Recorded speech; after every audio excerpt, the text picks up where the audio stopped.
오늘 우리에게 주신 하나님 말씀 함께 보겠습니다. 시편 34편 1절에서 22절 말씀입니다.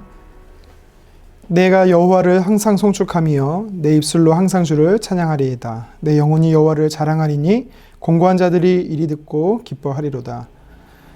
나와 함께 여호와를 광대하시다 하며 함께 그의 이름을 높이세. 내가 여호와께 간구하매 내게 응답하시고 내 모든 두려움에서 나를 건지셨도다. 그들이 주를 앙망하고 광채를 내었으니 그들의 얼굴은 부끄럽지 아니하리로다. 이 공고한 자가 부르짖음에 여호와께서 들으시고 그의 모든 환난에서 구원하셨도다. 여호와의 천사가 주를 경외하는 자를 둘러 진치고 그들을 건지시는도다.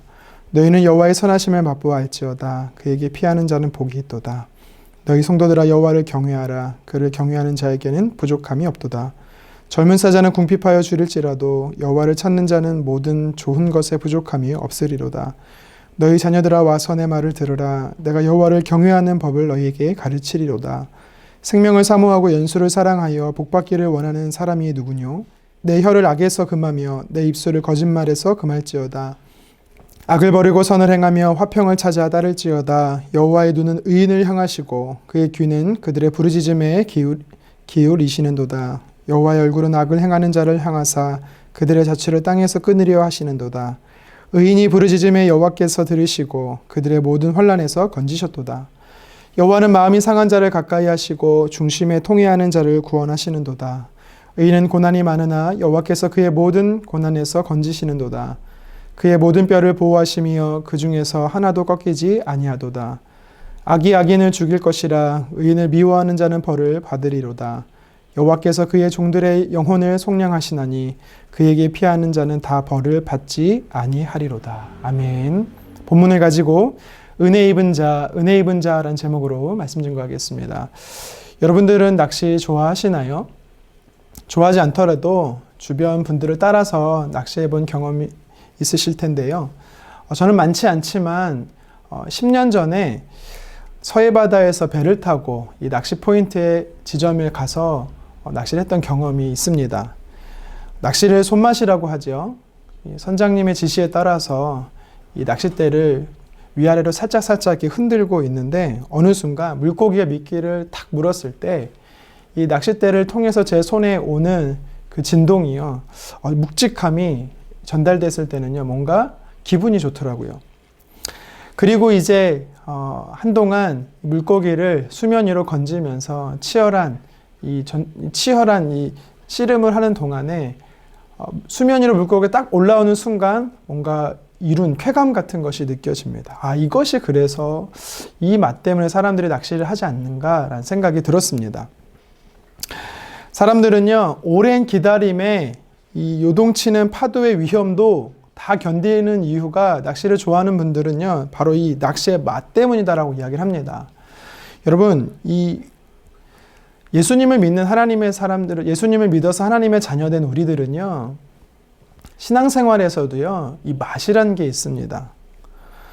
어떤 분들은 생기가 넘치는 신앙생활을 하시는 분이 있는가 하면 반대로 어떤 분들은 마치 쓴 약을 먹는 것처럼 마지못해 신앙생활을 하는 분들이 있는데요. 차이가 뭐냐면 그 맛을 경험했냐 경험하지 못했냐의 차이인 것이죠. 예수님을 인격적으로 만나고 경험하고 또 교제하는 분들에게 있어서는요, 주님을 예배하는 것, 이것이 기대되는 것입니다. 성경 인물 가운데서도 대표적으로 이 체험적 신앙을 했던 사람이 오늘 본문의 바로 다윗입니다. 오늘 8절을 성경은 이렇게 말합니다. 너희는 여호와의 선하심을 맛보아 알지어다. 아멘. 다윗은요, 하나님을 경험했어요. 그 신앙생활의 맛을 경험했습니다. 잊지 못하는 것이죠. 그래서 저와 여러분들을 향해서요, 성경을 통해 도전하는 것입니다. 하나님의 사람들은 그 하나님의 선하신 맛을 봐야 된다라는 것이죠. 다른 말로 말하면 삶 속에서 주님과 친밀한 교제, 풍성한 교제를 누려야 한다라는 것입니다. 그렇다면 우리가 하나님의 그 은혜를 언제 누릴 수 있을까요? 오늘 4절에 보니까 다윗이 이런 표현을 합니다. 내가 여호와께 간구하며 내게 응답하시고 내 모든 두려움에서 나를 건지셨도다. 아멘. 무슨 말이냐면 지금 다윗은요, 두려움 가운데, 환난 가운데, 고통 가운데 하나님의 역사하심을 맛보았다라고 이야기하는 것입니다. 다윗은요, 자신의 생명을 위협하는 사울 왕을 피해서 도망을 갔습니다. 그리고 블레셋 땅으로 망명을 했습니다. 그런데 문제는 적군의 왕 이 아비멜렉 앞에서 죽임을 당할 수 있는 상황 가운데 있었습니다. 그래서 다윗은요, 하나님 앞에 기도하고 미친 사람처럼 연기를 해서 그 상황에서 하나님의 은혜로 구원을 받을 수가 있었죠. 이 배경이 오늘 시편 34편의 배경이 바로 이것입니다. 다윗은요, 고난 가운데 도우시는 하나님의 은혜를 맛보았습니다. 시편 23편 3절에 보면 이렇게 말합니다. 내가 사망의 음침한 골짜기로 다닐지라도 해를 두려워하지 않는 것을 주께서 나와 함께 하심이라. 죽음의 순간에서 하나님이 건지셨습니다. 사망의 음침한 골짜기에서 하나님께서 자신을 건져주셨다라는 것입니다. 여러분, 그렇습니다. 하나님은요, 우리 삶 안에 환난 가운데 고난 가운데 있을 때 하나님의 자녀인 저와 여러분들을 향해서 하나님을 경험할 수 있다라고 이야기합니다. 전도서 7장 14절에 보면은요, 우리에게 하나님은요, 형통한 날과 그리고 곤고한 날을 함께 주셨다라고 말합니다. 형통한 날에는 기뻐하고 곤고한 날에는요, 그 날을 되돌아보라는 것입니다. 생각해 보라는 것입니다. 만약 형통한 날이 우리 삶에만 계속 된다면요, 우리는 교만해질 것입니다. 하나님의 말씀을 들으려지 않을 것이고요, 하나님의 말씀에서 멀어질 것입니다. 곤고한 날이 있어야 우리는 하나님을 찾게 되는 거죠. 6절 말씀입니다. 이 곤고한 자가 부르짖음에 여호와께서 들으시고 그의 모든 환난에서 구원하셨도다. 아멘. 다윗의 삶에도 곤고한 날이 있다 보니까 하나님을 부르짖게 되는 것입니다. 그 순간 그때 다윗은 하나님의 선하심을 맛보았습니다. 고통의 때가 하나님의 선하심을 맛보는 때인 것을 여러분 꼭 기억하셨으면 좋겠습니다. 때론 하나님이 우리를 고난의 현장에 놓으실 때가 있습니다. 그것은 하나님께서 우리를 골탕 먹이시려고 하는 것이 절대 아닙니다. 하나님을 체험할 수 있도록 하시기 위함입니다. 이스라엘 백성들을 왜 광야 가운데 두셨습니까? 그 광야의 현장은 너무 고통스럽지만 그 광야의 현장 속에서 하나님이 먹이시고 입히시고 또 인도하셨던, 역사하셨던 것을 이스라엘 백성들은요, 광야에서 경험할 수 있었기 때문이지요. 다윗은 죽음의 위기에서 하나님의 은혜를 맛본 후에 오늘 말씀을 통해 도전합니다. 하나님의 은혜를 입은 자 어떻게 살아야 할 것인가? 다윗이 강력하게 주장하는 것이 있죠. 그것이 무엇입니까? 하나님을 경외하는 삶을 살라라는 것입니다. 9절입니다.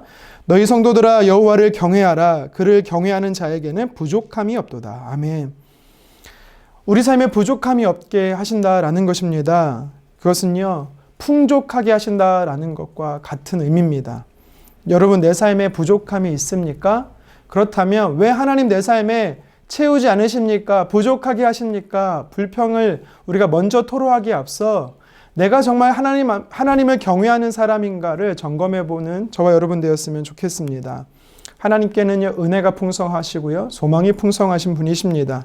그래서 저와 여러분들의 삶을 통해서 많은 열매를 맺기를 원하시는 분이세요. 그런데 내 삶 안에 그런 은혜가 없다라는 것은요, 내가 그 은혜를 받아 누릴 준비가 안 됐다라는 것입니다. 다시 말해 하나님을 경외하지 못하고 있다라는 것이지요. 다윗은 이전부터 하나님을 경외하는 사람이었습니다. 그런데 환난 가운데 도우시는 하나님의 은혜를 맛보았더니 그는 더욱더 하나님을 경외하는 사람이 되었다라는 것을 말씀이 우리에게 가르치고 있는 것이지요. 여기서 경외하다라는 것은요, 두려워하다라는 것입니다. 막연하게 무서운 존재로 나를 심판하시고 징계하신 하나님으로 두려워했다라는 것이 아니라 존경의 마음으로, 공경의 마음으로 하나님을 두려워했다라는 것입니다. 하나님을 두려워하는 자는요, 전지하시고 전능하신 하나님의 능력을 알기 때문에 세상을 두려워하지 않습니다. 다윗이 블레셋 앞에서 하나님을 절실히 붙잡았던 것처럼 하나님을 경외하는 자는요, 자신의 부족함을 인정하고 하나님을 향하여 도움을 구하는 기도를 하게 됩니다. 궁극적으로 이러한 기도는요, 전능하신 또 신실하신 하나님의 도우심의 은혜로 응답이 되기 때문에요, 다윗이 오늘 본문에서 노래했던 것처럼 부족함이 없는 삶, 은혜가 넘치는 풍성한 삶을 누리게 되는 것입니다.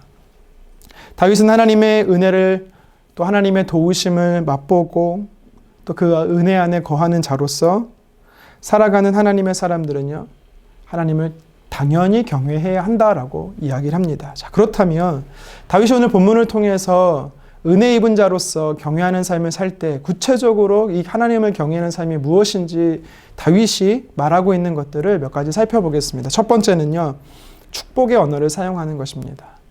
하나님의 사람으로 은혜 입은 자로서 하나님을 경외한다라는 것은요, 축복의 언어를 사용하는 것입니다. 12절 말씀입니다. 생명을 사모하는 연수를 사랑하여 복받기를 원하는 사람이 누구냐. 하나님을 경외했더니 하나님을 경외하는 자에게 장수의 복을 주신다라고 오늘 성경에 이야기합니다. 그러면서 13절에 무엇이라고 말하냐면 내 혀를 악에서 금하며 내 입술을 거짓말에서 금할지어다 라고 성경은 이야기하고 있습니다. 말하고 싶은 대로 다 말하고 사람의 상태와 상관없이 내가 하고자 하는 얘기를 다 하고 그런 것이 하나님을 경외하는 삶이 아니라는 것입니다. 사람은요, 그 입술의 고백은요, 그 마음의 생각에서부터 나오는 것이다라고 이야기를 합니다. 결국은 어떤 믿음의 상태에 따라서 생각하고 말하고 행동하게 되는 것입니다. 그가 사용하는 언어를 통해서 그의 믿음을 우리는요, 볼 수 있다라는 것이지요. 오늘 성경은 단순히 말 조심해라, 바른 언어를 쓰라 이 정도로 이야기하는 것이 아닙니다. 하나님을 향하여 그리고 이웃 사람을 향하여서 우리가 축복의 언어를 한다라는 것은요, 하나님을 향한 사랑의 마음, 이웃을 향한 사랑의 마음을 이미 내 안에 가지고 있느냐라는 것을 이야기하는 것이지요. 우리는 축복의 언어, 소망의 언어를 써야 합니다. 하나님을 향한 믿음의 언어를 써야 되고요. 또 사람들을 향해서 격려와 칭찬의 언어를 우리는 사용해야 되는 것이지요. 골리앗 앞에 이스라엘 백성들은요, 할 수 없다 불평의 언어를 썼습니다. 하지만 다윗은 어떻게 했습니까? 하나님을 경외하는 자로서 만군의 여호와께서 승리케 하실 거라는 축복의 언어, 소망의 언어를 선포했죠. 그대로 되어졌던 것입니다. 하나님을 경외한다라는 것은요, 하나님을 향해서도 또 사람과의 관계에서도 믿음의 언어, 축복의 언어를 사용하는 것입니다. 본문을 통해서 다윗이 은혜 입은 자로서 하나님을 경외할 때 구체적으로 경외하는 삶이 무엇이냐, 두 번째로 도전합니다. 옳은 행동을 하는 것이다 라고 도전하고 있습니다. 본문 14절인데요. 악을 버리고 선을 행하며 화평을 찾아 따를지어다. 아멘. 여기서 네 가지의 동사가 사용됩니다. 버리다, 행하다, 찾다, 따르다. 이 단어들은요, 모두 깨닫는 것에서 멈추는 것이 아니라 깨닫는 것을 몸소 삶으로 실천하라는 것에 대해서 도전하고 있는 것이죠. 여기서 옳은 행동은요, 크게 두 가지로 나타납니다. 정리할 수 있지요. 먼저는요, 죄에서 멀어지는 것입니다. 하나님을 경외하는 삶은요, 하나님의 성품을 따라서 죄를 미워할 수 있어야 합니다. 죄에서 멀어지는 것입니다. 이것이 옳은 행동을 하는 것이죠. 오늘 말씀을 통해서 다윗이 우리에게 도전할 때 죄를 미워하는 정도로 우리는 거기서 멈춰서는 안 되고요. 무엇을 또 이야기하고 있습니까? 적극적으로 이제는 죄에서 멀어져서 선을 행하는 것, 그리고 화평을 찾아 따르는 것에 대해서 옳은 삶에 대해서 옳은 행동에 대해서 도전하고 있습니다. 선을 행한다라는 것은요, 하나님과의 관계 속에서 하나님이 기뻐하시는 것을 행하는 것입니다. 화평을 찾아 따른다라는 것은요, 하나님께서 나와 다른 사람과의 관계를 통해서 화목하게 하고 화평케 하는 것을 하나님이 하나 되게 하신 것을 힘써 지키라는 또 의도가 포함되어 있습니다. 죄를 미워하는 행동을 넘어서서 하나님과의 관계와 또 이웃과의 관계 속에서 옳은 삶을 실천하는 것, 이것이 바로 하나님을 경외하는 삶인 것이죠. 말씀을 정리합니다. 다윗은요, 위기의 순간에서 도우시는 하나님의 은혜를 맛보았습니다. 경험했습니다. 하나님께서는요, 저와 여러분들의 삶 안에서 특별히 환난과 고통과 어려움 가운데 있을 때 더 크게 역사하실 수 있는 하나님이심을 여러분 믿으셨으면 좋겠습니다. 우리는 그럴수록 더 크신 하나님의 은혜를요, 맛보아할 수 있는 것입니다. 하나님은 오늘 다윗을 통해서 우리에게 도전하십니다. 그 은혜를 입은 자로서 합당한 삶을 살라라는 것이죠. 하나님을 경외하라라는 것입니다. 하나님을 경외할 때 하나님께서 우리에게 많은 복을 주세요. 구체적으로 두 가지를 살폈습니다. 하나는요, 축복의 언어를 사용하는 것입니다. 여러분, 믿음의 눈을 열어서 우리의 믿음의 언어를 사용했으면 좋겠습니다. 하나님을 향한 신실한 믿음의 언어, 또 이웃을 향한 격려와 축복의 언어를 했으면 좋겠습니다. 또한 두 번째로 우리가 옳은 것을 행동으로 옮겼으면 좋겠습니다. 죄를 미워하는 것뿐만 아니라 하나님과 이웃과의 관계에서 선을 행하고 또 화평케 하는 것을 우리가 따르는 그런 하나님 보시기에 하나님을 경외하는 삶이 되기를 주님의 이름으로 축원합니다. 기도하겠습니다. 주님, 특별히 오늘 시편 34편의 말씀을 가지고 하나님께서 환난 날에 도우시는 좋으신 분이심을 말씀을 통해 도전받습니다. 하나님, 우리 성도님들의 삶 안에 어렵고 힘든 시간을 보내는 분들 계시다라면 다윗이 부르짖었을 때 하나님 만났던 것처럼 그 하나님의 도우심의 은혜를 맛보았던 것처럼 하나님을 찾고 간구하는 우리 사랑하는 성도님들의 삶 안에 주님 맛보아할 수 있도록 주님 만나주시기를 간절히 원합니다. 하나님을 우리가 맛봄으로 인하여 하나님을 더욱더 경외하기를 원합니다. 하나님을 경외한다라는 것 두 가지를 오늘 말씀을 통해 도전받았습니다. 하나님, 우리가 하나님을 경외하는 자로서 축복의 언어를 사용하게 도와주시고 옳은 행동을 할 수 있는 오늘 하루 매일의 삶이 될 수 있도록 주여 도와 주시옵소서. 감사드리며 살아계신 예수님의 이름으로 기도드리옵나이다. 아멘.